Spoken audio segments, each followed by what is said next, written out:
Vejalpur police મથકમાં custodial ડેથનો જે આખો મામલો, મૃતકના પુત્રએ પોલીસ વિરુદ્ધ ફરિયાદ નોંધવા કરેલી અરજી રદ કરવામાં આવી।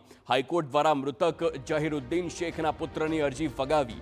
ગુજરાત હાઈકોર્ટે સુપ્રીમ કોર્ટના ચુકાદાઓને ટાંકીને અરજી ફગાવી છે। મૃતક આરોપીએ દવાનો ઓવરડોઝ લીધો હોવાથી મોત થયું હોય તેમ ડીસીપી જણાવે છે। મૃતકને કોઈ આંતરિક ઈજા ન હોવાનો પીએમ રિપોર્ટમાં પણ ખુલાસો થયો છે।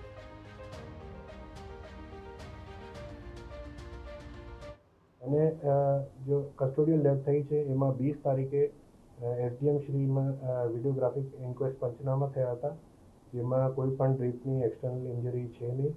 અને બીજીએમસીમાં પોસ્ટમોર્ટમમાં પણ પેનલ પીએમ દ્વારા થયા હતા, એમાં પણ કોઈ પ્રકારની એક્સટર્નલ ઇન્જરી છે નહીં। આઈસીએમઆરના પ્રોવિઝનલ જો રિપોર્ટ છે એમાં પણ એની ઓવરડોઝથી એની મૃત્યુ થઈ છે, એ પ્રાથમિક ઇન્ફોર્મેશન છે।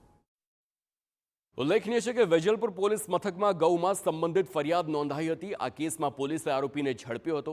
મૃતક આરોપી ઝહીરુદ્દીન શેખ વિરુદ્ધ અગાઉ 10 જેટલા ગુનાઓ પણ નોંધાયેલા હતા।